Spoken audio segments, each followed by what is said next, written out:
Okay, hello. So guys, do you know what? Welcome to my video.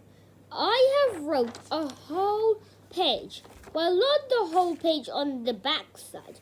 Some left, you see? There's some space here. This story is all about Aladdin, like the movie I saw, okay? In Barking with my cousins, Ryan and Ridwan, okay? These are my cousins. They're my favorite cousins who live in Barking. Now, let's start. Now, what we're going to do, we're going to read about Aladdin. It's just a clip, and we're going to read it right now. So, I'm going to read it for you. As the glimmering stars glistened and sparkled, the bright glowing moon shone brighter in the dark midnight sky. Below the dark sky, there was miles of quintillions of sand on the vast cultured desert. On top of a vast colossal sand dune, tiny rocks and glistening jewels, diamonds and sapphires were crackling into the sand to sand. And a shadowy dark figure on a stinky rotten house that was ghosting with fear was waiting impatiently to attack by ambushing. He couldn't wait. At the same night, a little man was walking across the grass. Okay? It was light purple, all because dark nightfall was facing the grass and made a purple field of grass, and the black shadow of a furry horse leapt and galloped across the dark green vines. Okay, this is what happened. Now next, with his eyes, he saw the horse that's fluffy.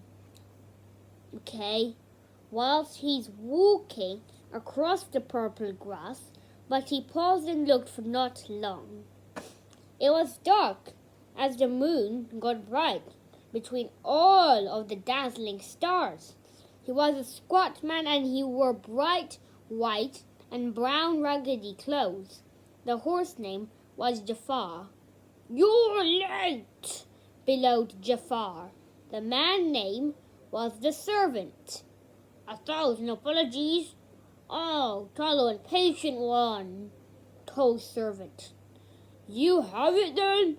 replied Jafar threateningly.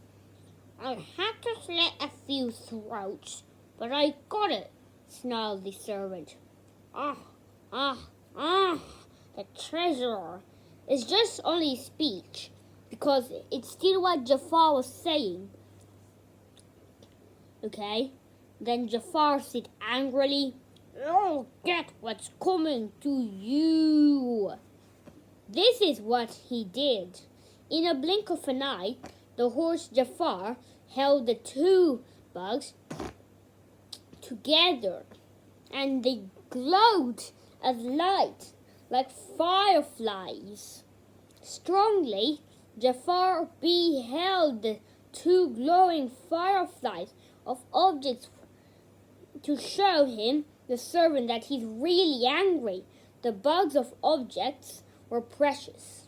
He, Jafar, looked like he clenched, like this, clenched his teeth, whilst he's joining the two objects together. And he, servant, trembled in fear of his anger and his mouth felt wide open. As the villain compacted those bugs, the servant felt jaw-dropped and he stared with amazement.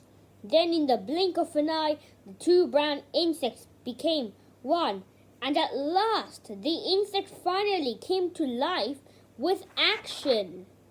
As quick as a flash, the insect became yellow, bright and powerful. So suddenly, the insect lit up, came alive and shone brightly. The yellow, shining and glowing firefly was florid, flashed that night, gleaming, luminous, and vibrant like a bright, vivid firefly. People think it's so bright mysterious, magical and golden, that it might be sparkling, glistening and flying in the night sky. But it's here to defeat the servant. The insect does a flight with a glowing surface, like the surface design on the sun of the solar system, and with its glowing purpose, glow as a glowing border or an outline of the firefly, like its whole design on the sun.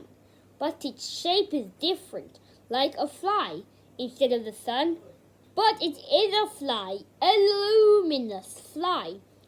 Servant gasped, and his sweat trickled down his neck, so he froze on the spot. The firefly let go of the object. His eyes bulged, so his eyes swelled and protruded, and what else is hovered.